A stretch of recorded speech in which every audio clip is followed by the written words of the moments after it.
This episode is brought to you by Vuori Clothing, spelled V-U-O-R-I, Vuori. I've been wearing Vuori at least one item per day for the last few months, and you can use it for everything. It's performance apparel, but it can be used for working out. It can be used for going out to dinner, at least in my case. I feel very comfortable with it. Super comfortable, super stylish, and I just want to read something that one of my employees said. She is an athlete. She is quite technical, although she would never say that. I asked her if she had ever used or heard of Vuori, and this was her response. I do love their stuff. Been using them for about a year. I think I found them at REI. First for my partner, t-shirts that are super soft but somehow last as he's hard on stuff. And then I got into the super soft cotton yoga pants and jogger sweatpants. I live in them, and they too have lasted. They're stylish enough I can wear them out and about. The material is just super soft and durable. I just got their Clementine running shorts for summer and love them. The brand seems pretty popular, constantly sold out. In closing, and I'm abbreviating here, but in closing, with the exception of when I need technical outdoor gear, they're the only brand I've bought in the last year or so for yoga, running, loungewear that lasts and that I think look good also. I like the discreet logo. So that gives you some idea. That was not intended for the sponsor read. That was just her response via text. Vuori, again spelled V-U-O-R-I, is designed for maximum comfort and versatility. You can wear it running. You can wear their stuff training, doing yoga, lounging, weekend errands, or in my case, again, going out to dinner. It really doesn't matter what you're doing.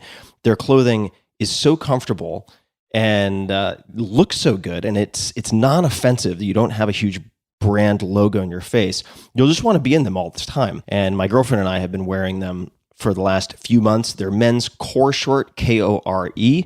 The most comfortable lined athletic short is your one short for every sport. I've been using it for kettlebell swings, for runs, you name it. The Banks short, this is their go to land to sea short, is the ultimate in versatility. It's made from recycled plastic bottles. And what I'm wearing right now, which if I had to pick one to recommend to folks out there, or at least to men out there, is the Ponto Performance Pant. And you'll find these at the link I'm going to give you guys. You can check out what I'm talking about, but I'm wearing them right now. They're thin performance sweatpants, but that doesn't do them justice. So you got to check it out. P-O-N-T-O, Ponto Performance Pant. For you ladies, the women's performance jogger is the softest jogger you'll ever own.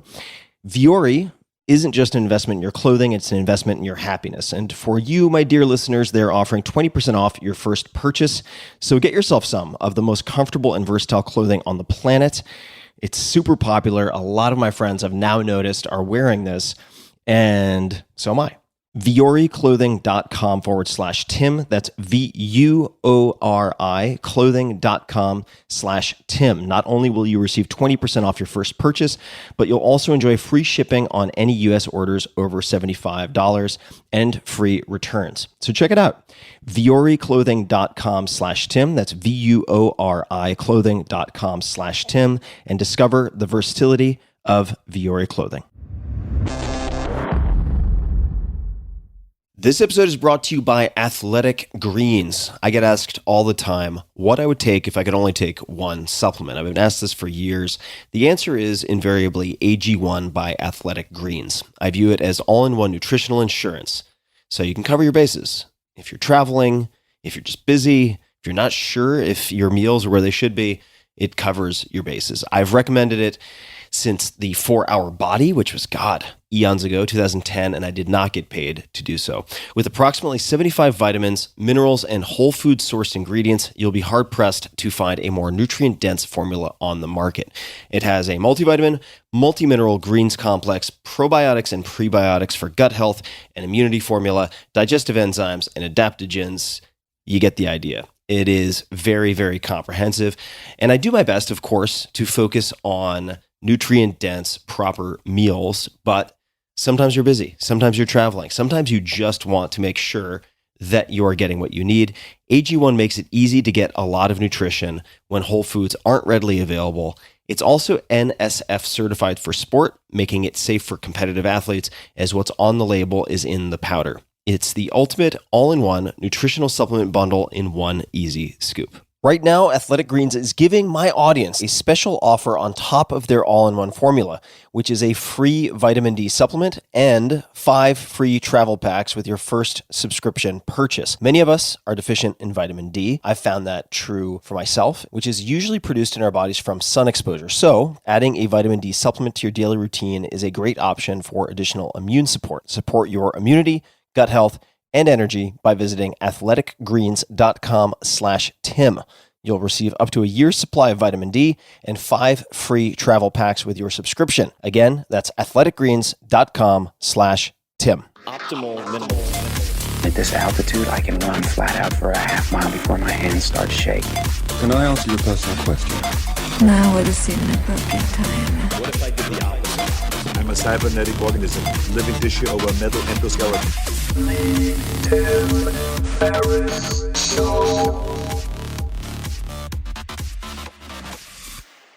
Hello, ladies and germs. This is Tim Ferriss, and welcome to a very special episode of The Tim Ferriss Show, where each episode I attempt to deconstruct world-class performers to find what makes them tick, the tools and tricks that you can use in your daily life, ranging from professional athletes to chess prodigies to billionaire investors to, in this episode, that's right, Arnold Schwarzenegger, the man himself, the Governator, the Terminator, the man who killed the goddamn Predator. People, this was an amazing experience for me. Of course, there are many things that I associate with my upbringing, if you want to call it that, in the 80s, Guns N' Roses, but of course, there's Commando, there's Predator.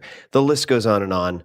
This man is a force of nature, and I had the opportunity, the rare opportunity, to visit him at his home in Southern California at the kitchen table.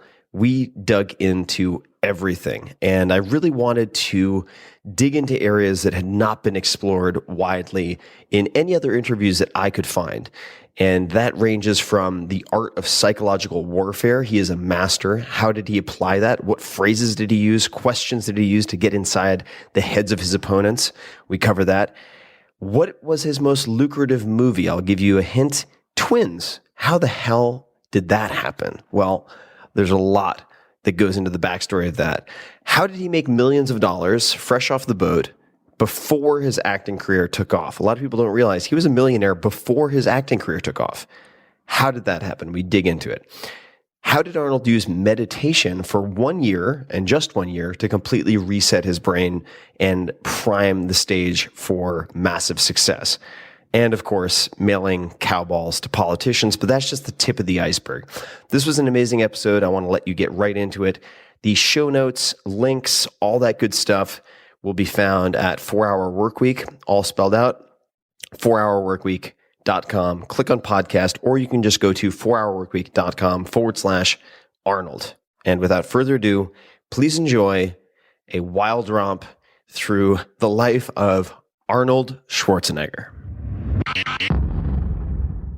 Kind sir, I wanted to start with a thank you for welcoming me to your house, number one. But number two, I've felt awkward all morning because I don't know how I should address you. And I wanted to ask you how I should address you. Well, you can address me any way you want. You can call me Governor, Schnitzel, Arnold. Okay. But I think Arnold will be right. I'll go with Arnold. Yeah. It's. I felt like my first year in Japan when I was 15 because I didn't know how to address anybody. So I figured we could start with a favorite topic. Well, it's become a favorite topic as I've been thinking about this, which is big balls and cow balls and bull testicles. So you've mailed sculptures of bull testicles to people before. Is that right? Well, there was one incident in particular that was when I was governor, and there was, one of the leaders, legislative leaders, Darrell Steinberg, and we both had a huge challenge. California was hit by an enormous, economic decline. There was a worldwide recession that was hitting us in 2008. And everyone kind of was caught by surprise of what effect it had. That all of a sudden we had $20 billion less in revenues. Therefore, we had to make big cuts in education and in various different areas that really hit the vulnerable citizens of California. And so when we did the budget, I basically sent him up before we negotiated, a set of balls, and kind of just with a note that say, I hope you have that when we negotiate the budget, because that's what we both need, but what we all in this building need in order to get this budget done, because it's not going to be a pretty budget, because people will hate it. They will hate us, that we're making those cuts, but it's all the money we have. And so he didn't take it lightly. Did he take it well, or did he take it seriously? No, because he took it seriously. He kind of like, what happened is like you said, I've done it before, and it's kind of things that I do. I do always, pranks and people and jokes and stuff like that.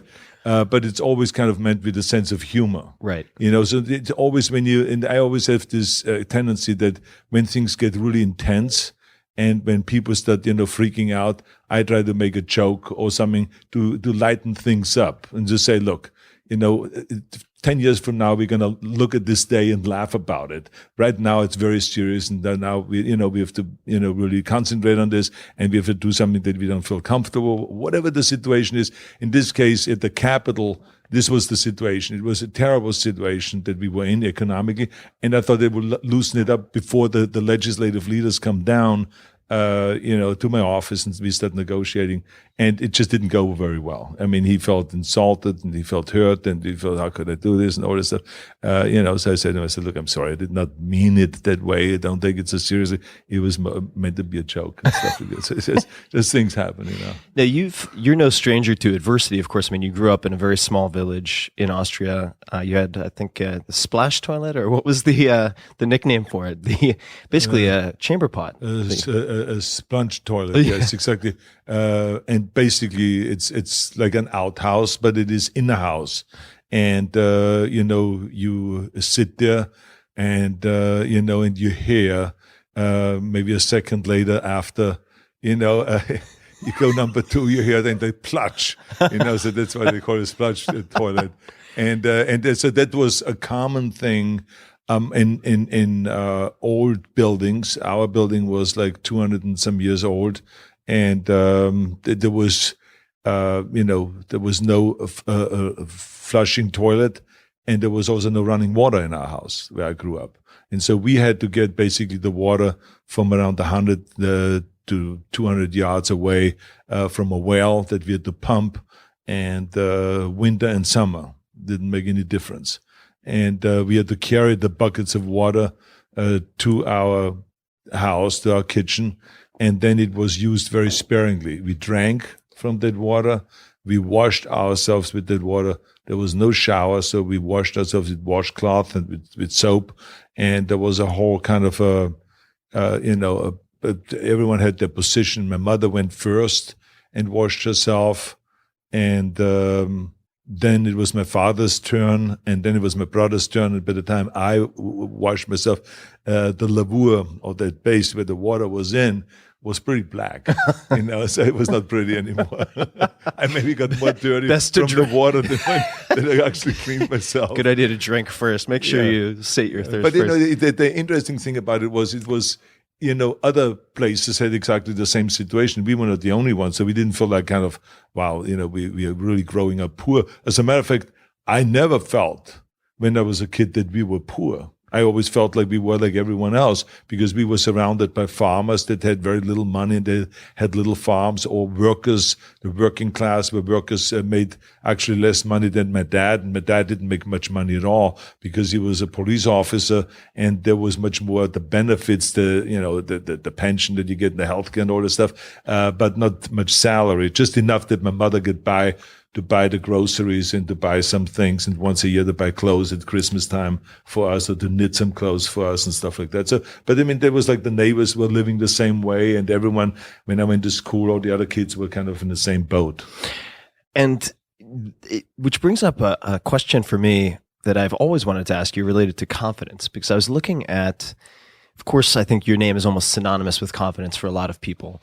And people look to you to try to borrow confidence, and that's part of the appeal of a lot of your movies and your successes.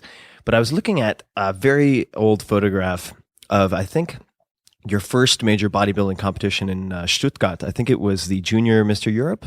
And I looked at this photograph, and what stuck out to me was we had just looked at the faces, not the bodies, it was so clear to me that you were going to win and that you knew or believed you were going to win. Your face was so confident compared to every other competitor. Where did that confidence come from? My confidence came from my vision, because I am always a big believer that if you have a very clear vision of where you want to go, then the rest of it is much easier. Because you know always why you're training 5 hours a day. You always know why you're pushing and going through the pain barrier, and why do you have to eat more, and why do you have to struggle more, why do you have to be more disciplined. And all of those things become much more clear. It's not like, oh my God, I have to do another 200 sit-ups. It's more kind of like, I can't wait to do another 200 sit-ups, because that will get me one step closer to have the abs that I need to win that Mr. Universe. And that's my goal. I see myself clearly on that stage, winning the Mr. Universe. I see myself very clearly of getting the trophy, standing there with the trophy, raising it above my head, and having hundreds of bodybuilders around me, kind of below me on stage, looking up and idolizing me, including the thousands of people that are watching the event. So that was always my clear vision, and that always inspired me to go all out. And so when I went for a competition, you have to understand, I went to the Junior Mr. Europe during my time in the military. And so what it took for me to go and to get on that train, the Personenzug, which was a people's train, meaning kind of like, it was not a Schnellzug, the fast train. It was the slow train that literally stopped in every train station to let workers off and to bring new workers on. And that's what the train was. And so with that, you went all the way to Stuttgart, because it was the cheapest way of going. Because I didn't have much money. And you didn't get hit by any customs officers or anything like that? Well, we got hit, but I mean, we got through it, Right. I didn't have my passport, because you had to give up the passport when you go into the military, right? So, you pass. I didn't even have a passport. Passport we got afterwards when we were finished with the military. But I mean, so we got through, and we got to Germany, to Stuttgart, and so there was this will there that no matter what it takes, and even if I have to crawl to Germany, that I will be there at that event, because that was my shot. When I saw the ads about this Mr. Europe Junior competition, Bestgebauter Athlet Europas in German. And that was my opportunity to really go and to make my first kind of entry into an international competition. And I felt that, I can win it. And that's what I was there for. I wasn't there to compete. I was there to win. And so that's why you saw that facial expression. There was a certain arrogance there. There was a certain way that I posed with the other competitors. I always felt during the pose-off that I had my act together much more than the others did. And then I'm going to, make them feel inferior, and I will win, and I will look facially and physically to the judges that I'm the champion. So you touched on something I really want to dig into, which is the psychological warfare of bodybuilding, of life in general. I really feel, and this is a compliment, I mean it as a compliment, a real master. And if anyone who's watched Pumping Iron or anything, I think comes away with that as a takeaway. How did you develop that? And for instance, when you were, I guess, 17 or 18, how did you get inside the heads of those people at that point? I think that it came about when I trained in the gym. I always felt that people are kind of really vulnerable in certain areas. So that someone that comes to the gym and works out because he wants to have a better body, that he most likely will be vulnerable. And that's during conversations that I discovered in Munich when I was trainer in the gym. They were vulnerable when you say something like, well, you're fat.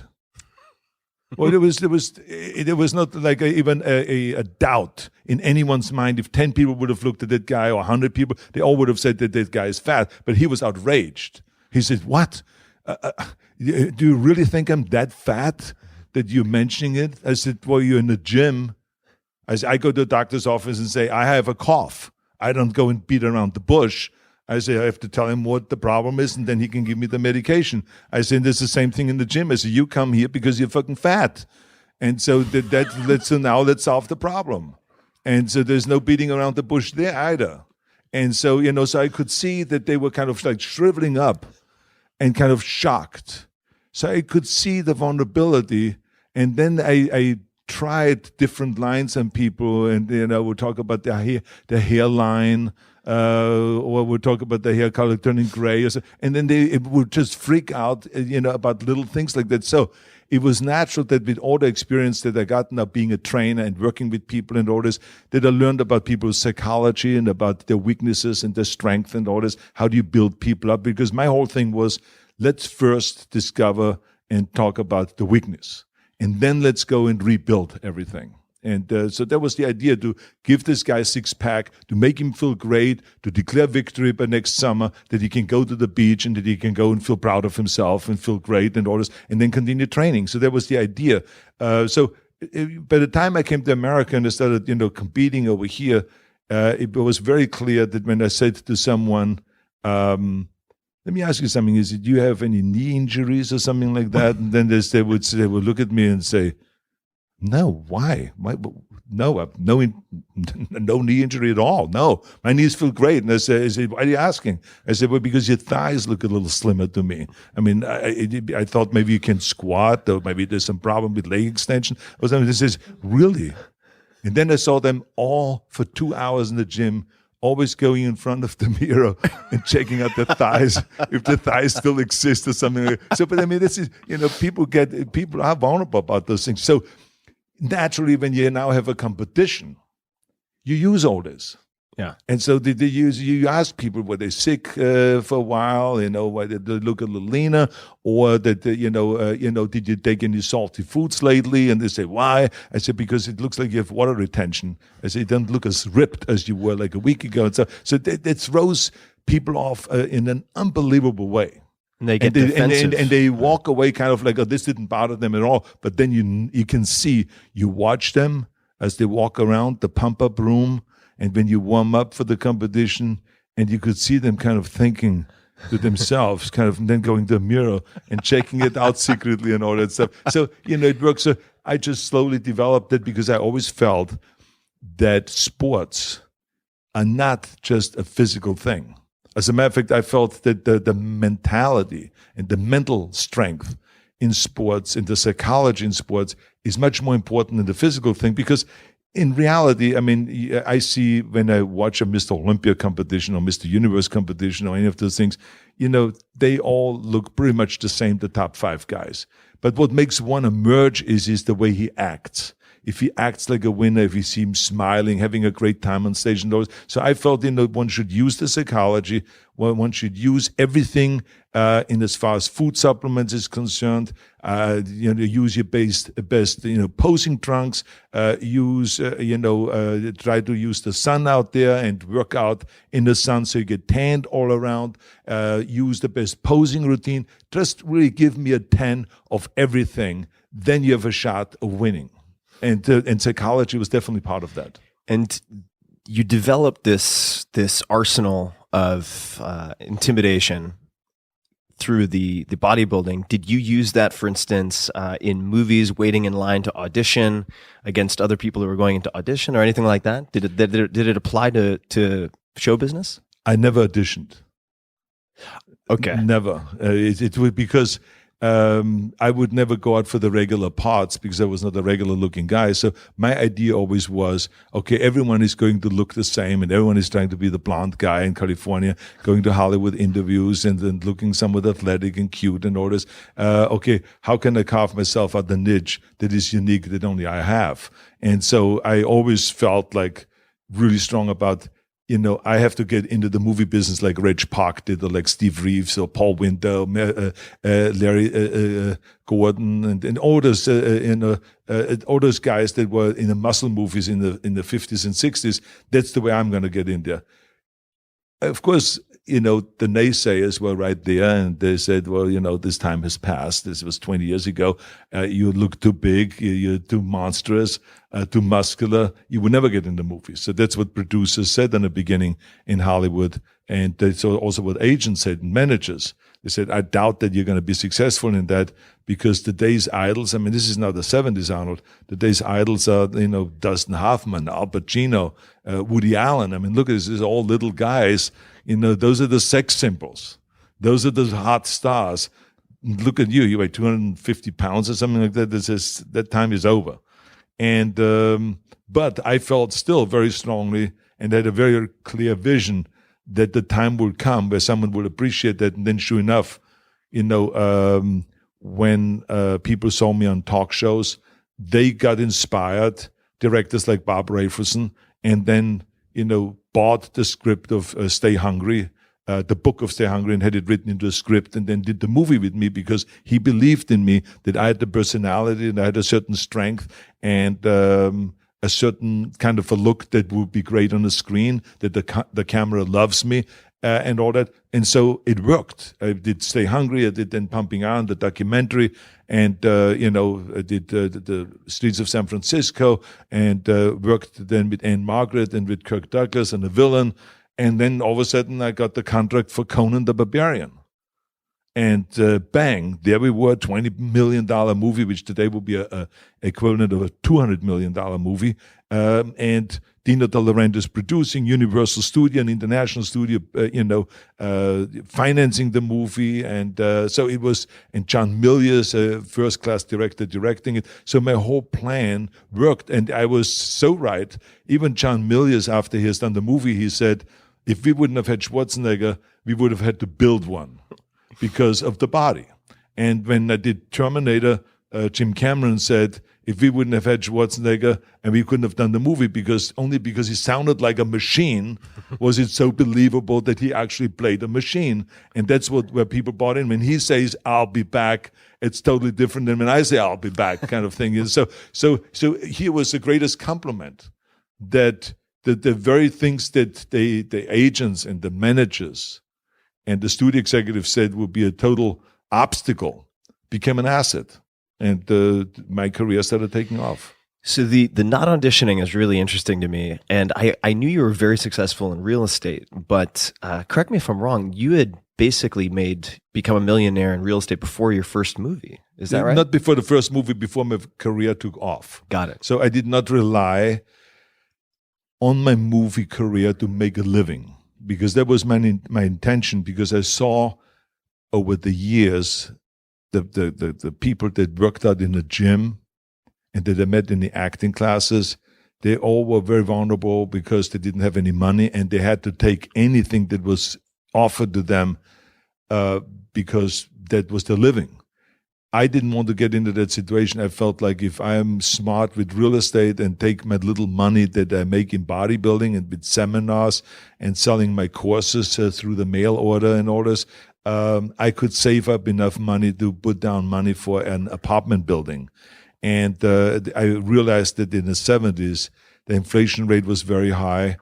And therefore, an investment like that is like unbeatable, because buildings that I would buy for $500,000, within a year were $800,000, and I only put maybe $100 down. So, you made 300% on your money. So you couldn't beat that. So I quickly developed and traded up my buildings and bought more apartment buildings and office buildings on Main Street down in Santa Monica and so on. And the investments were very good, and it was just one of those magic decade.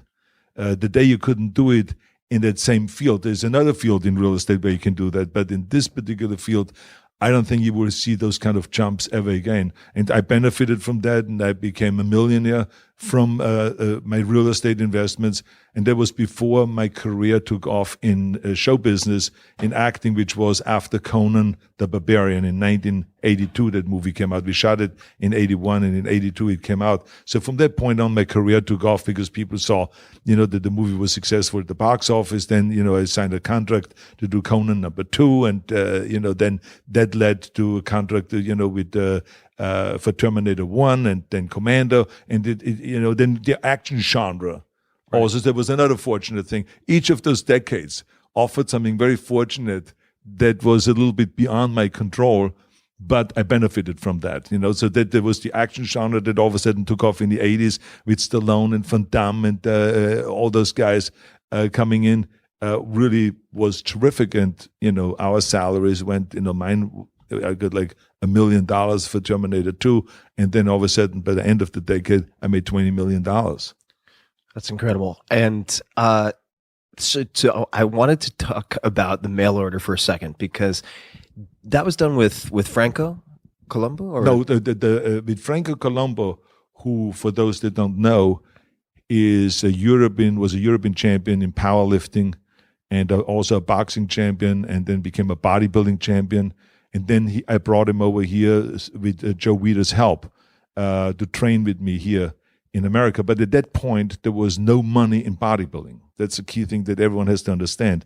Unlike today, where the top bodybuilding champions make millions of dollars, in those days, there was no money in bodybuilding. And so when we didn't have enough money, we literally had to go to work. And so Franco and I, since Franco's talent was to be a bricklayer, and a very skilled bricklayer, and learned that in Italy and in Germany, we were able to go and start thinking about the idea of putting an ad in the LA Times, creating a company and calling it European Bricklayers and Masonry Experts, marble experts, building chimneys and fireplaces, the European style. And this was also a time where everything that was European was huge in America. So we benefited from that, Swedish massages, and everything had to be kind of a foreign name, or Japanese this and this. So Europe and Japan and all these places, were used, the names were used because for some reason or the other, people just thought that was better. And so we used that in the ad, and we put the ad in the paper, and literally a week later, we had the big earthquake. In Los Angeles, and I mean the chimneys fell off the apartment houses and all this stuff, and it cracked walls and all this. And so Frank and I, we as a matter of fact, one of the friend of ours' wife, who was very smart, and she worked in a supermarket. She did answering the phones and calling people back and all this. Just to make sure that our English doesn't get all screwed up with talking over the phone and all this. And so she gave us then the addresses, and then we got to do the estimates, and I was kind of like set up to be the math genius, and that figures out the square footage, and that Franco would play the bad guy, and I play the good guy. And so we would go to someone's house, and then someone would say, well, look at my patio, it's all cracked. Can you guys put a new patio in here? And I would say yes. And then I would run around with the tape measure, but there would be a tape measure with centimeters. And no one in those days could at all figure out anything with centimeters. And we would be measuring up, and I say, well, this is, 4 meters and 82 centimeters. And they had no idea what we were talking about. And this is so much. And then I'd be writing up formulas and the dollars and amounts and square centimeters and square meters and all this stuff. And then I would go to the guy and I said, it's $5,000. And the guy will be in a state of shock. And he says, it's $5,000. I said, this is outrageous. I said, I mean, I didn't think that this. I said, well, what did you expect the basis? I thought maybe it's like $2,000, $3,000. I said, about $5,000. He says, I said, let me talk to my guy. I said, because he's really the masonry expert. I said, but I can beat him down for you a little bit. Yeah, let me soften the meat. And then so I would go over to Franco, and we would start arguing in German. Das ist eine Schweinerei. Du kannst nicht so viel verlangen. Das ist ein Blödsinn. Wir arbeiten hier in America. And this would be going on and on. And he would be screaming back at me in Italian and some stuff. And then I would be, then all of a sudden he'd calm down, and then I would go to the guy and say, phew. Okay, here it is. I said, I could get him as low as $3,800. I say, can you go with that? And he says, thank you very much. He says, I really think that you're a great man and blah, blah, blah, and all this stuff. I say, okay. I say, give us half down right now. We go right away and get the cement and get the bricks and everything that we need for here. And we can start working, I said, on Monday.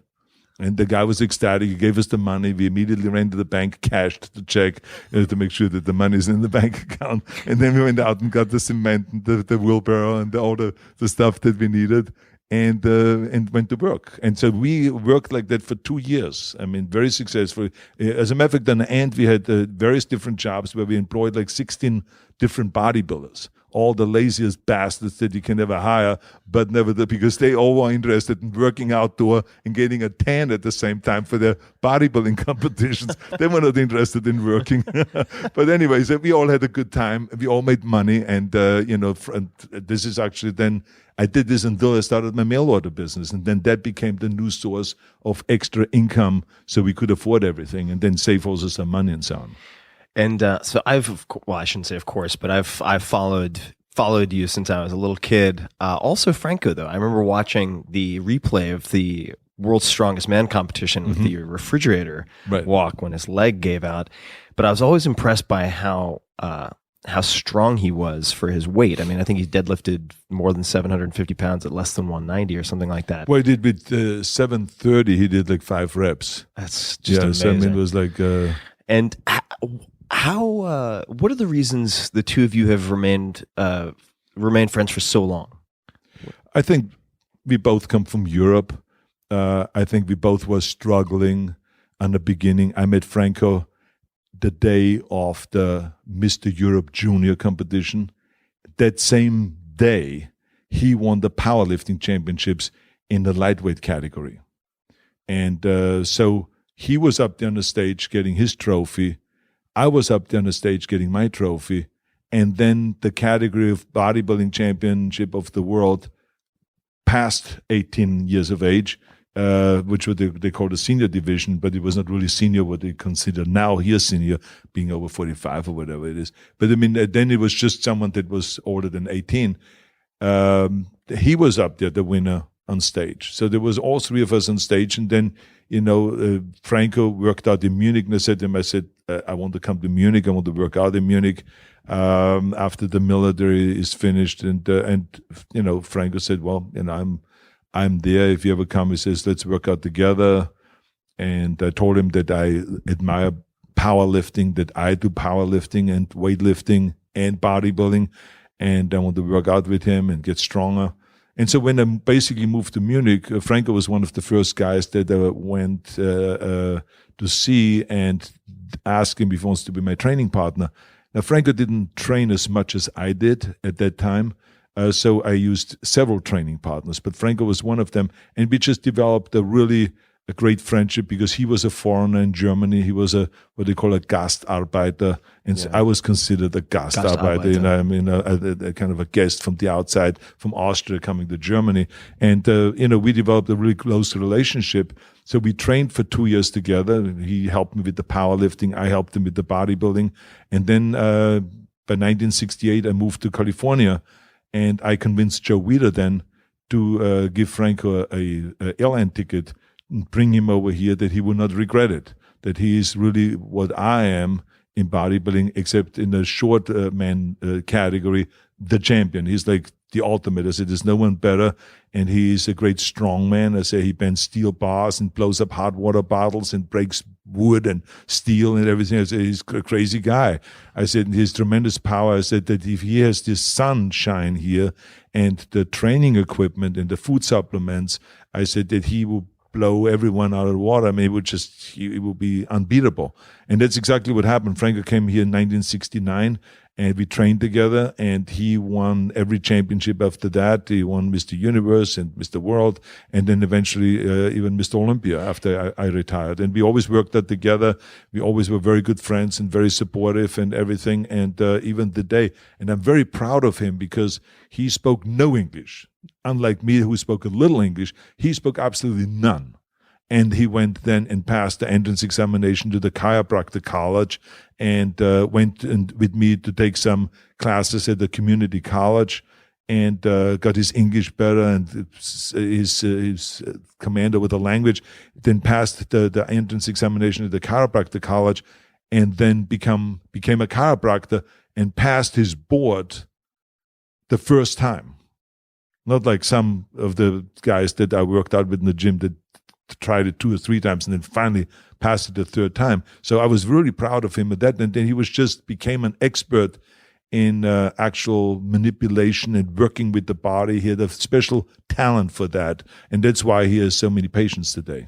I remember watching his just catastrophic leg explosion on video, and then he's calmly laying on a stretcher, and he says, well, just by looking at my leg, I can tell it's not broken. It's a dislocation. He went on, and people thought he was doctors included, as I understand it, thought he would never walk again. And then he came back, and after he retired, I guess in 80 or 81, he won. That's when he won the Olympia. That's right. Yeah, I mean, it was one of those unfortunate things that the Universal, the back lot where they did the strongman act, there was a hole in the road at that parking lot, and no one saw it. It was just one of those unfortunate things.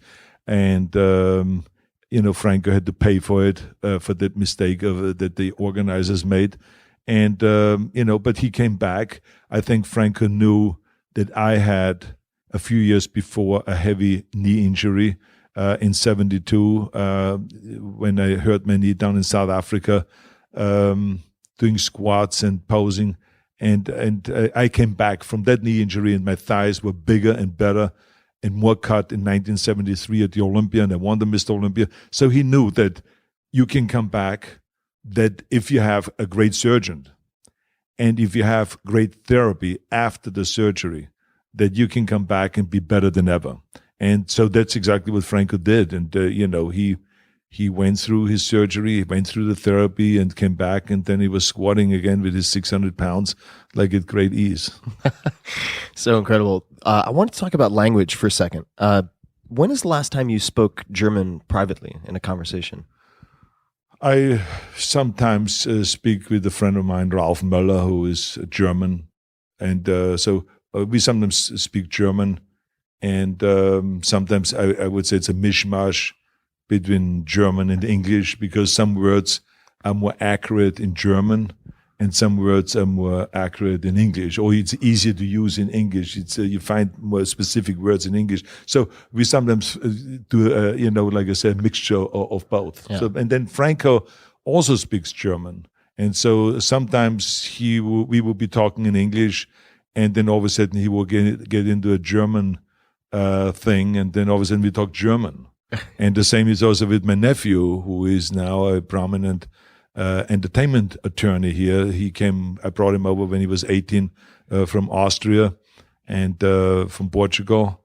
He speaks Portuguese and he speaks German and French and also English now really well, since he has been here all these years.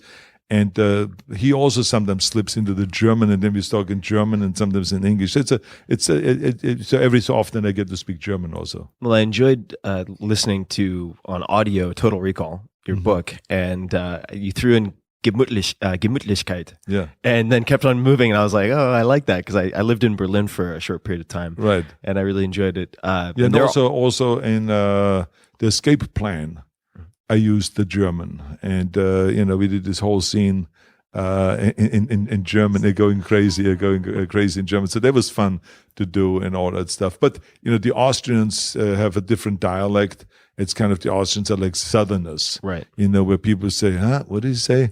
Kind of thing. So that the people that have the high German, or that live up more north, right, that speak more and more perfect. Like when you go to Berlin, it's like totally like the way you write it. Hochdeutsch. The German, Hochdeutsch, exactly. Now, I was having a conversation not too long ago with Ariana Huffington, and she was telling me about a conversation she had with Henry Kissinger, because she was taking accent reduction classes. And Kissinger said, no, you want to keep your accent. That's right.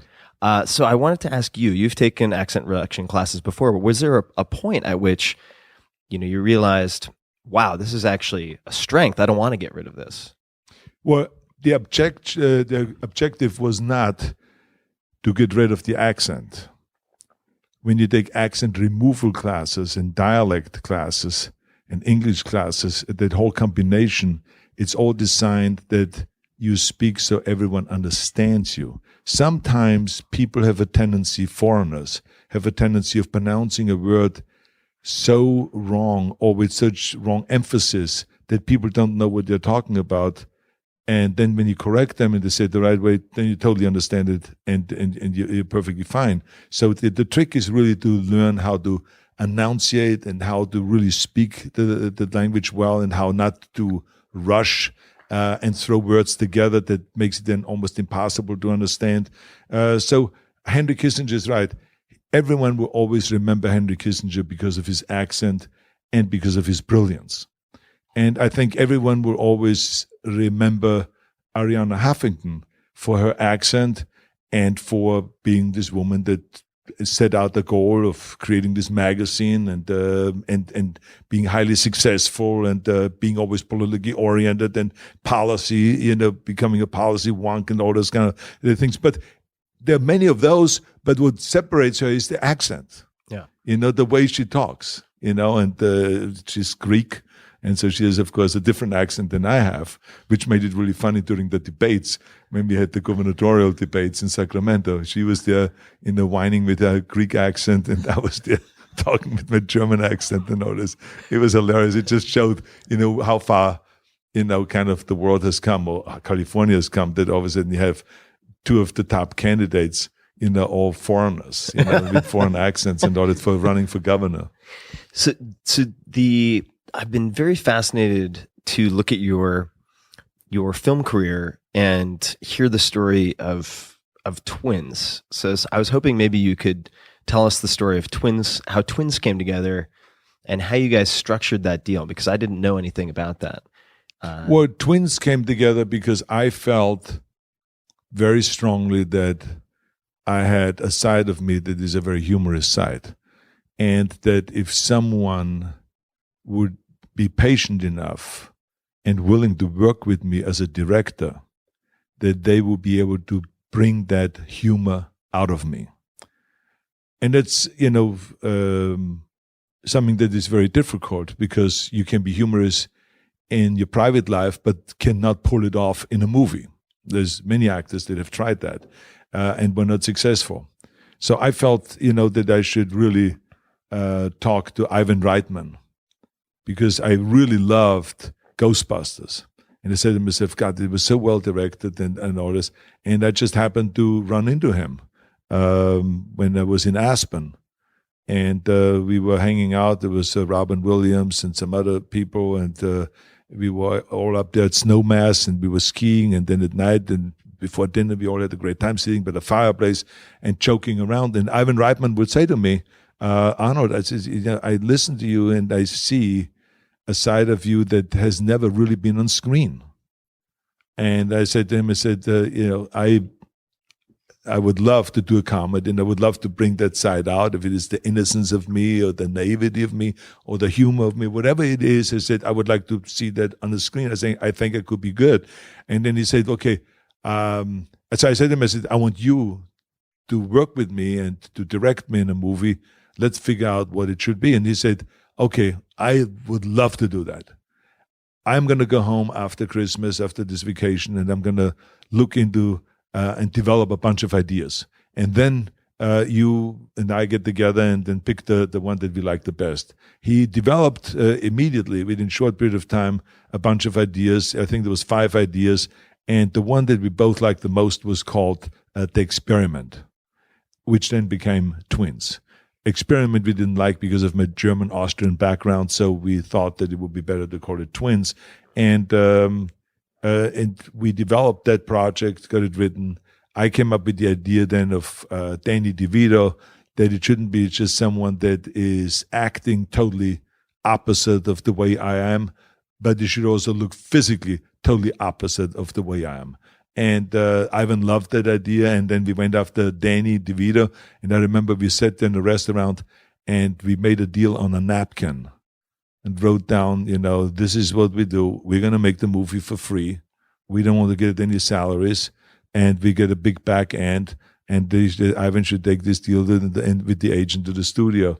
And he took it to Tom Pollack, who was then running the Universal Studio. And Tom Pollack said, "This is great. We can make this movie for $16.5 million if you guys don't take a salary, and you get a big back end. We're going to give you 37% of whatever it was together, between Danny, Ivan, and me." And we worked out the percentage of what our salaries are. So whatever Danny got at that time for a movie versus what I got for a movie and versus what Ivan got for directing. So we worked it out percentage-wise, and that's how we ended up dividing up the part amongst ourselves. And let me tell you, I made more money on that movie than on any other movie. And the gift keeps on giving. It's just wonderful. And I remember Tom Pollack, after the movie came out, he said to me, he says, "All I can tell you is," he says, "this is what you guys did to me."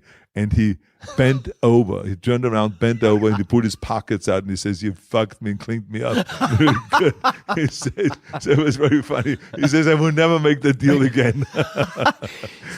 That was funny. But anyway, so the movie was a huge hit. It came out just before Christmas, and throughout Christmas and New Year, it made every day $3 to $4 million, and which in today's term it will be, of course, double or triple.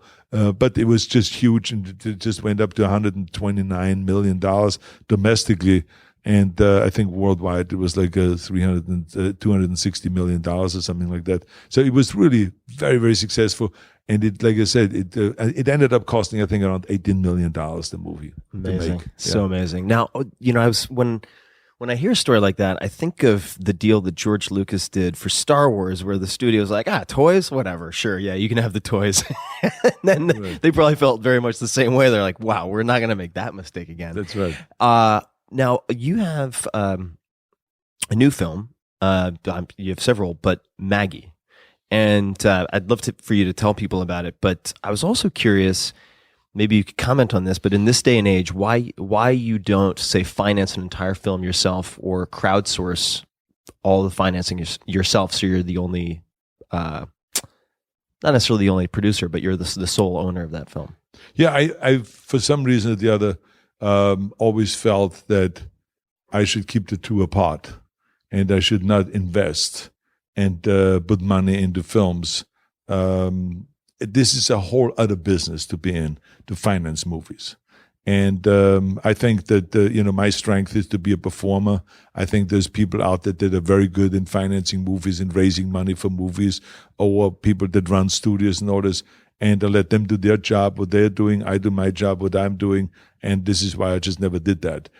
It's something else if someone has a great idea to do a documentary or something like this and says, this costs $2 million. Can you help us with this? And I feel passionate about it. Like, for instance, a Brooklyn Castle. If someone would have come to me and said, hey, here's a documentary we want to do about after-school programs in inner city kids. I said, wait a minute. These are two things I'm very passionate about. I love playing chess, which is what it's all about, right? The documentary, how kids in the inner cities play chess and how they become smart and how they stay off the streets, therefore not get into trouble with teenage pregnancy and the juvenile crime and all those things. And they have adult supervision, and they get confidence. And there's kids that are 70% of them are below the poverty line. So that's a great story, and it is something that both of them, chess and inner city kids, after school programs, they feel passionate about. So I would have put money into that, and I wouldn't have been in it. I would have just done it because I think it's a story that ought to be told.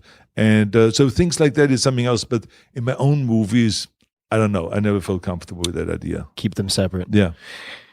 Now that I think about it, I do a lot of investing in startups, and sometimes people ask me, why don't you start your own startup? And I basically give them a very similar answer. It's like, no, I'm already heavily concentrated. I'd like to keep the two very separate. That's right, yeah. So I'm glad you brought up Brooklyn Castle. So a friend of mine was interviewed on this podcast named Josh Waitzkin. He was the basis for Searching for Bobby Fischer, so very well known as a chess player. And I've heard you talk about I think it's the 3 to 6 p.m. is the danger zone. And I'm on the advisory board for DonorsChoose.org and a number of nonprofits related to education. Why are you so passionate about after-school programs? Because I felt that when I grew up, even though we were very poor, but I had someone there 24 hours a day for me to improve, to learn, to do sports, and to get attention, and to get the love, and to get the discipline. It was tough upbringing, but it was a combination of great discipline and also love.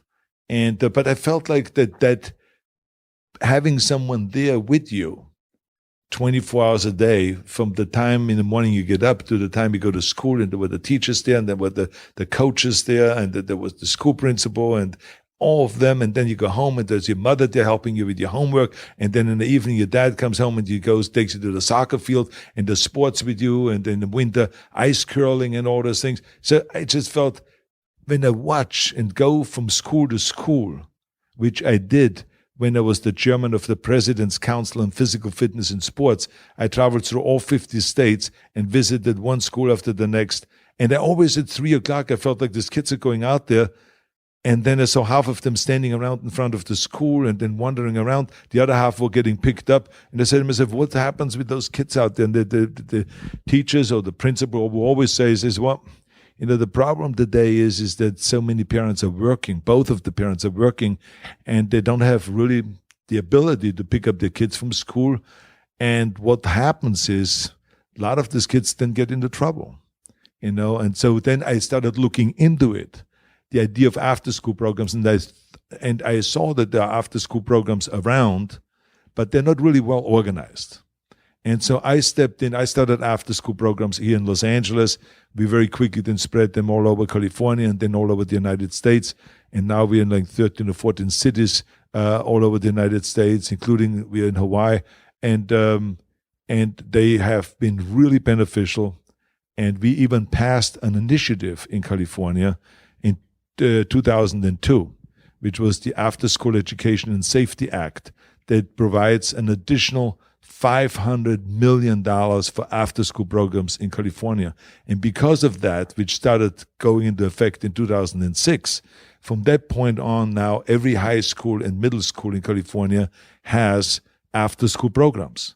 And then also churches and other organizations that are not connected with the school can also get money for after-school programs, so they can have their after-school programs. So it really has become one of my passions. And it's just simply, like I said, I had that upbringing, I had the attention 24 hours a day, and it helped me to be who I am.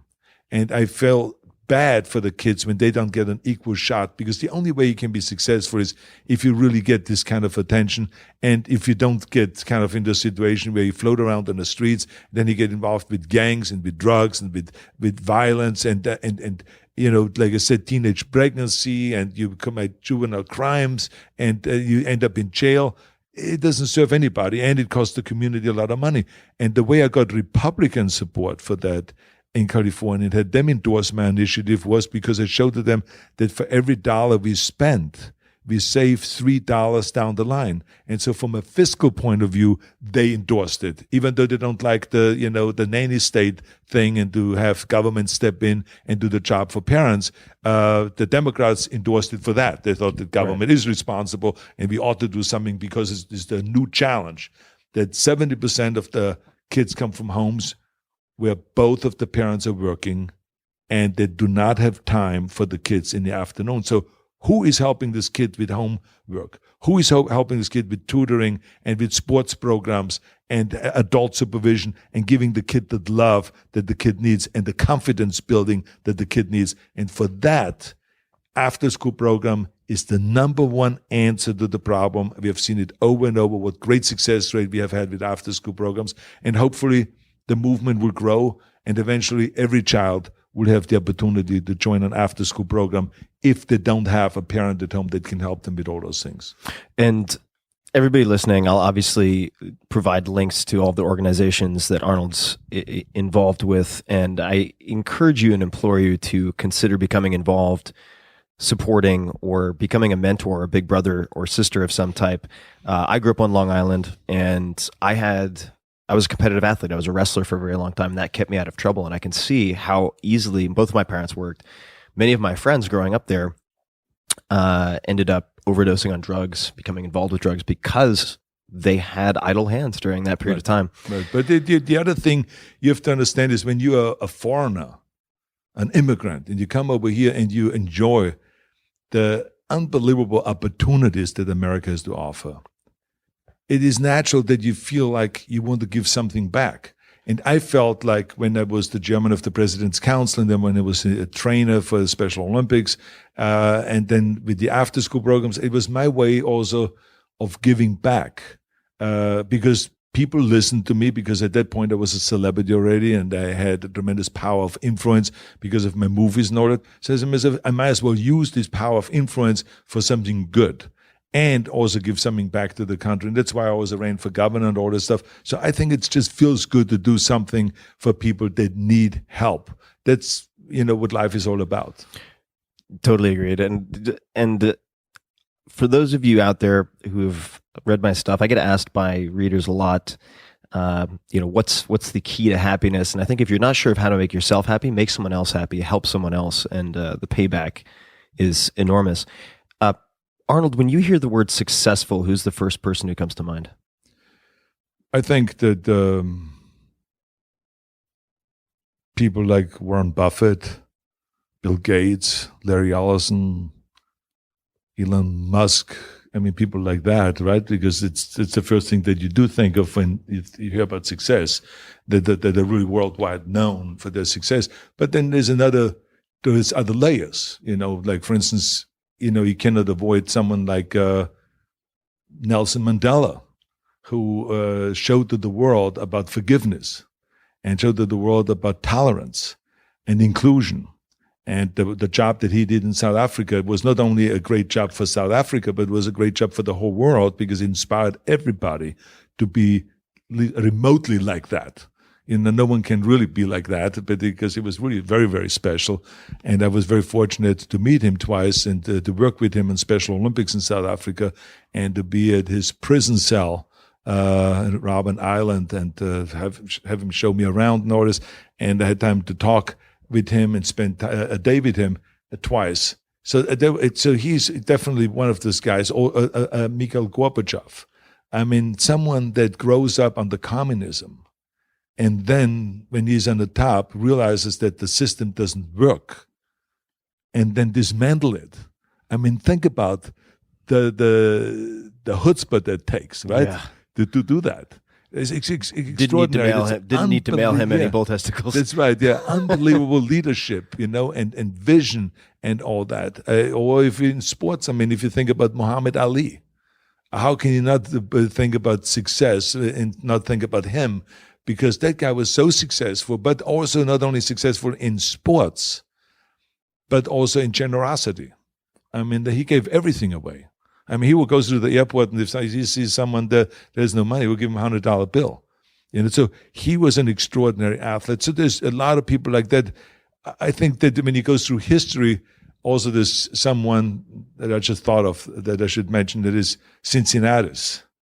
And he was a Roman emperor, and in the Roman Empire. And why I admire him, and as a matter of fact, Cincinnati, the city, is named after him, because he was a big idol of George Washington also. And the reason why he is a great example of a success is because he was asked reluctantly to step into power and become the emperor, and to help, because Rome was about to get annihilated by all these wars and battles. And so to step in there and to help them. And he was a farmer, powerful guy. And he took on the challenge, took over Rome, took over the army, and won the war. And then after he won the war, he has felt that he has done his mission, why he was asked to go and be the emperor. And he gave the ring back and went back to farming. And he didn't only do this once, he did it twice. They went back later on to him once again. And when they tried to overthrow the empire within, and they asked him back, and he came back, he cleaned them up the mess. It was through great leadership, which he had a tremendous leadership quality in bringing people together. And then again, he gave the ring back and went back to farming. That's and incredible. to be, as we all know, it's very addictive Yeah. to be powerful. And it's very addictive. And I know how difficult it was for me to let go of being governor. And then all of a sudden, you're not sitting there and making decisions about what's going to happen, the financial crisis, what's going to happen to the regulations, the greenhouse regulations, what's going to happen, to our, high-speed rail, what's happening with the university. And you're not there anymore, making the decisions. So it's very hard to let that go. So imagine someone like that to let go, to be the emperor. It's a whole different thing. And so to me, that's very admirable. And then when I think about success, he's also somebody I would put in that category. I'll have to do some more research on him. Do we have time for just a few more questions? Sure. So feel free to not answer this if you don't want to, but this is almost the opposite of the last question. When you think of the word punchable, what's the first face that comes to mind? Punchable? I never even thought about that. Most people don't walk around thinking about it. No. Okay. So I don't think there's anyone that I can think of right now. Okay. I was worried thinking about asking this that you might just reach across and knock my front teeth into the back of my head. But is there do you have a favorite book or a book that you've given to people as a gift the most? Well, there's one book that I've actually, since it was just Christmas, that I've given away a lot of copies. And this is a book about Winston Churchill by Mayor Boris Johnson. I don't know if you're familiar with him. He's the mayor of London, and he's a real interesting character. They think that he could be eventually Prime Minister of England. Very talented guy, not a party servant, but a people servant.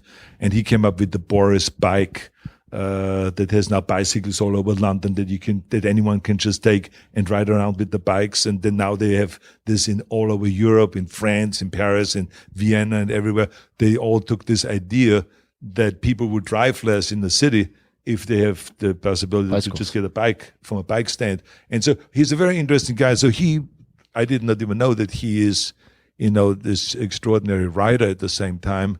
But I was in London for a promotion, and I saw on the bookshelf in my suite this book, Winston Churchill. And of course, I admire Winston Churchill. He's one of those guys that I really love.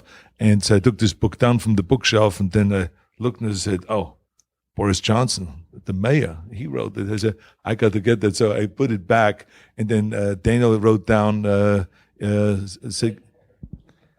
Oh yeah, okay, there it is. Yeah. So anyway, so we wrote down the title and we wrote down all the information, and then we got it as a Christmas gift for a lot of people. But the other book that I have given, hundreds of copies to is Free to Choose by Milton Friedman, and it kind of lays out why the private sector is really the answer to a lot of the problems that we have, and not government. And I think it's a real great kind of a philosophic kind of a book about how to approach our problems, if it is education, if it is economic growth, and all of those kind of various different issues.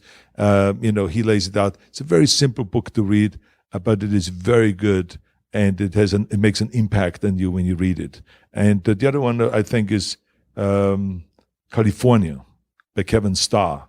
Kevin Starr was our state librarian, and he has written more books on California than anyone. So if anyone is at all interested in a book about California, what makes California unique and special, and the history of it, the political history of it, and all the little details, that's a good book to have. So it's a great gift, especially when I was governor, and you give people gifts. You give it, of course, of California, a book about California and so on. So that's the kind of reading that I like and that I like to share with other people.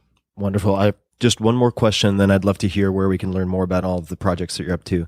And that is, I've heard you mention transcendental meditation in passing briefly. Do you meditate? I don't meditate now, but I got heavily into it in the 70s. And I remember there was a time in my life where I felt like everything is just kind of coming together, and I did not couldn't find a way of keeping the things separate. So it was always when I was thinking about it at the same time my bodybuilding career. I was thinking about my movie career. I was thinking about the documentary Pumping Iron that we're shooting right now, and the movie Stay Hungry that we just finished shooting, and my investment in the apartment building, and do I get the financing from the bank? And all of this kind of stuff was always coming together. And at the same time, I was training for the Mr. Olympia competition in South Africa. And I was training right here at Gold's Gym. And I remember there was all the camera equipment around, 5 hours a day in my face. And then someone in the middle of squatting was trying to change the battery pack on my lifting belt and all this stuff. So it was like, eventually I felt like I got to do something about it because I have such great opportunities here. And everything is happening and everything is going my way. But I'm just clustering everything into one big problem rather than separating it out and having calm and peace and being happy. And so but total, coincidence, I ran into this guy that I've run into many times on the beach, very, very pleasant man who told me that he is a teacher in transcendental meditation. And I said, well, it's interesting you mentioned it. I said, because I feel like I should do something because I feel like, I'm just overly worried and anxieties and all this stuff. And I feel like certain pressures that I've never felt before. And then he says, Arnold, it's not uncommon. It's very common. A lot of people go through this. This is why people use meditation, transcendental meditation, as one way of dealing with the problem. And he was very good in selling it because he didn't say it's the only answer. He just is one of many. And he says, why don't you try it? He says, I'm a teacher there up in Westwood. I would not be able to teach you since we have a friend, we have friends, and I've met you. He says, there will be another teacher that will give you a mantra and blah, blah, blah, and teach you how to do it. And then I can help you after that. He says, because I will be teaching up there. So why don't you come up on Thursday and I will be there. I will introduce you to the folks up there. And so then I went up there, took a class, and I went home after that, and I then tried it. I said to myself, I got to give it a shot. And I did 20 minutes in the morning, 20 minutes at night. And I would say within 14 days, 3 weeks, I got to the point where I really could disconnect my mind. And as they say, to find this few seconds of disconnection and rejuvenate the mind, and also learn how to focus more and to calm down. And I did that for it, and I saw the effect right away, that I was much more calm about all of the challenges that were facing me. And I continued doing that then for a year. And by that time, I felt like, I think that I've mastered this. I think that now I don't feel overwhelmed anymore. And I really felt kind of it was one of the things where transcendental meditation was kind of anxiety and pressure meeting around the corner, tranquility. This is kind of what it felt. And so I was happy from that point. And even today, I still benefit from that because I don't merge and bring things together and see everything as one big problem. I take on one challenge at a time. And when I go and I study my script for a movie, then that day when I study my script for a movie, I don't let anything else interfere in that, and I just concentrate on that. So, and the other thing that I've learned is that there's many forms of meditation in a way, because like when I study and I work really hard, where it takes the ultimate amount of concentration, I can only do it for 45 minutes. Maybe an hour. But then I have to kind of run off and maybe play chess. And I play chess for 15 minutes, and then I can go back and I have all the energy in the world again and jump right back and then continue on with my work as if I've not done it at all today, right? It's like I'm fresh. And so that's another way I think of meditation. And then I also figured out that I could use my workouts as a form of meditation because I concentrate so much on the muscle, and I have my mind inside the bicep when I do my curls. I have my mind inside the pectoral muscles when I do my bench press. So I'm really inside, and it's like, again, a form of meditation because you have no chance of thinking or concentrating on anything else at that time but just that training that you do. And so there's many ways of meditation, and I benefit from all of those. And I'm today much calmer because of that, and much more organized, and much more tranquil because of that. This whole conversation makes me want to go tackle the world. I love it. And I really appreciate all of your time. Where can people, and of course I'll link to all of these things in the show notes for folks, but where can people learn more about what you're up to? What would you like to share with people? Well, I think that, people, they know my ambitions in the movie business, that I love doing movies. But I think because of my interest in public policy, after my governorship, I have then started at USC, the USC Schwarzenegger Institute, that deals with some of the issues that I felt very passionate about during the time I was governor, and even beforehand, which was, political reform. We were very successful in doing redistricting reform in California and open primaries and so on, which now brings politicians much more to the center. But this is not the only thing. There's many more things that need to be accomplished in California and nationwide. So our institute deals with that. It also deals, with stem cell research. It deals with economic growth and opportunities. It deals with education, after-school programs and so on, and especially also with environmental issues. And I have an environmental organization on top of that, which is the R20. Which deals with subnational governments, because I feel always very strongly that while we are striving towards a Kyoto 2 treaty, and where all the nations in the world come together, and I hope that they're going to be successful this year in Paris in December, I at the same time want subnational governments like California and other states and other provinces and cities to set their own goals, and not to wait just for this treaty, but to have from the top down approach, which the international treaty will be, and from the bottom up, grassroots level approach from the bottom up. Because when those two meet, then we really create critical mass. That's what it's all about. So I want to continue pushing towards a renewable energy future. It is my crusade. It's as much a crusade as my fitness crusade was for the last 45 years. And we've been pretty successful with that. So I hope that we're going to be successful with that too. But it does need everyone to buy in and everyone to participate. And that's why I go around the world and give speeches on environmental issues and try to bring countries together, make sure that this year it will be a huge success. But at the same time, have subnational governments set their own goals and do exactly what we did in California. In California, we didn't wait for Washington. We didn't wait for a UN treaty or anything like this. We set the goal of reducing our greenhouse gases by 20%, by 25% by the year 2020, and 85% by the year 2050. We created the 1 million extra solar roofs in California. We lowered the fuel standards here. We set the goal to up the renewables from 25% to 48% by the year 2020. So these are all things that we did. We didn't wait for Washington, and so we want other states to do the same thing. And luckily, California showed great leadership, and now we see other subnational governments doing the same thing. And that's regions20.org? This is R20, yeah, Regions 20. And people can find you on Twitter at Schwarzenegger? That's right. Wonderful. All right.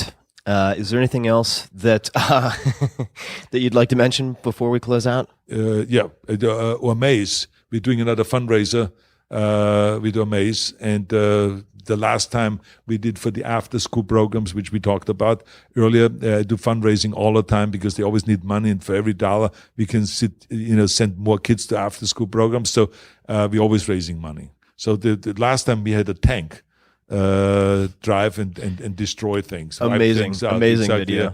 Yeah, there's a model tank right there behind you. Oh, yeah, and this is so the big tank, the real tank, M47 from my military days. It's the real tank. So we basically, whoever won the bid came out and you could sit with me in the tank, and then we crushed things together: pianos, toilet bowls, living rooms, and everything that he picked. We just destroyed, and we raised over $1 million from that, which was really great. And we had a lot of fun at the same time. This time, instead of destroying things with the tank, we blow things up. So this will be the new fundraiser, which we were going to start, I think, very soon, as in February, as a matter of fact. So that's another thing that I'm doing, is always raising money for the after-school programs. And is the link going to be the same as the last? Yeah, it'll be amaze.com/on. Okay, amaze.com/Arnold. I'll put that in the show notes as well.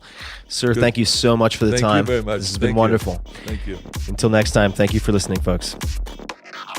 Hey guys, this is Tim again. Just one more thing before you take off, and that is 5 Bullet Friday. Would you enjoy getting a short email from me every Friday that provides a little fun before the weekend? Between 1.5 and 2 million people subscribe to my free newsletter, my super short newsletter called 5 Bullet Friday. Easy to sign up, easy to cancel. It is basically a half page that I send out every Friday to share the coolest things I've found or discovered or have started exploring over that week. It's kind of like my diary of cool things. It often includes articles I'm reading, books I'm reading, albums perhaps, gadgets, gizmos, all sorts of tech tricks and so on that get sent to me by my friends, including a lot of podcast guests. And these strange esoteric things end up in my field, and then I test them, and then I share them with you. So if that sounds fun, again, it's very short, a little tiny bite of goodness before you head off for the weekend, something to think about. If you'd like to try it out, just go to tim.blog/Friday. Type that into your browser, tim.blog/Friday. Drop in your email, and you'll get the very next one. Thanks for listening. This episode is brought to you by Athletic Greens. I get asked all the time what I would take if I could only take one supplement. I've been asked this for years. The answer is invariably AG1 by Athletic Greens. I view it as all-in-one nutritional insurance, so you can cover your bases. If you're traveling, if you're just busy, if you're not sure if your meals are where they should be, it covers your bases. I've recommended it since the 4-Hour Body, which was, eons ago, 2010, and I did not get paid to do so. With approximately 75 vitamins, minerals, and whole food sourced ingredients, you'll be hard-pressed to find a more nutrient-dense formula on the market. It has a multivitamin, multi-mineral greens complex, probiotics and prebiotics for gut health, an immunity formula, digestive enzymes, and adaptogens. You get the idea. It is very, very comprehensive.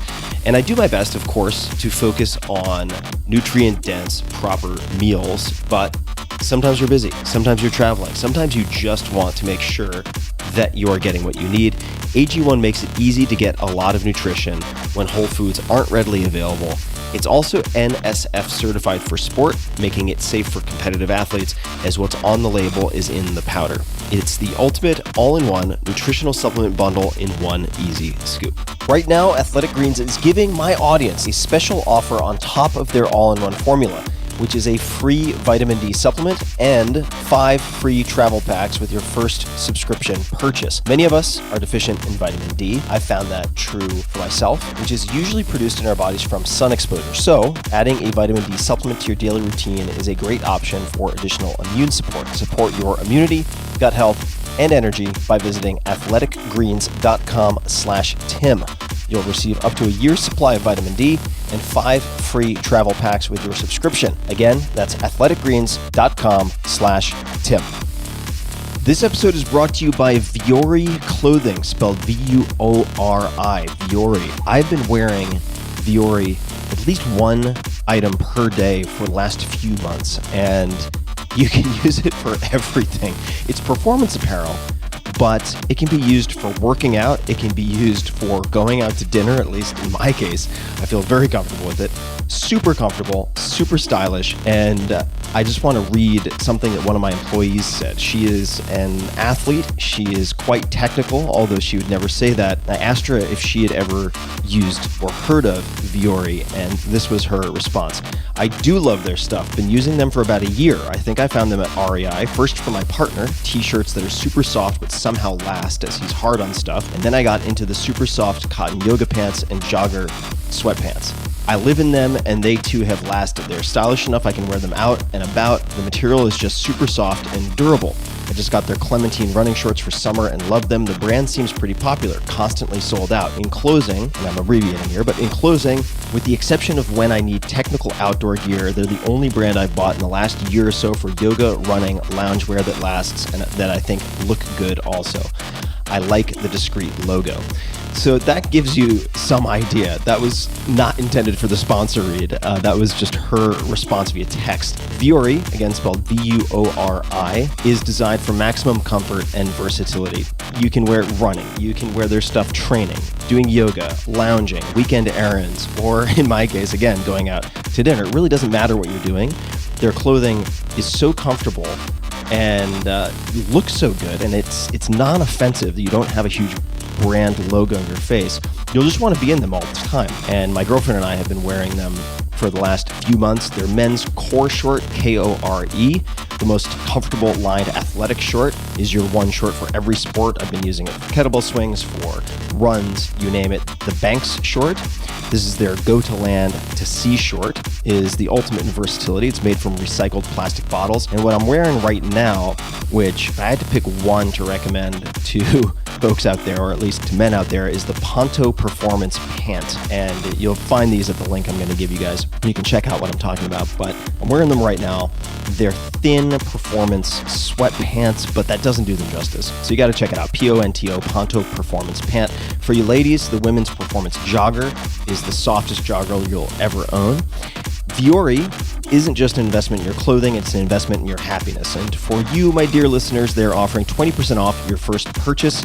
So get yourself some of the most comfortable and versatile clothing on the planet. It's super popular. A lot of my friends I've now noticed are wearing this, and so am I. VuoriClothing.com/Tim. That's VUORI clothing.com/Tim. Not only will you receive 20% off your first purchase, but you'll also enjoy free shipping on any US orders over $75 and free returns. So check it out. VuoriClothing.com/Tim. That's VUORI clothing.com/Tim, and discover the versatility of Vuori clothing.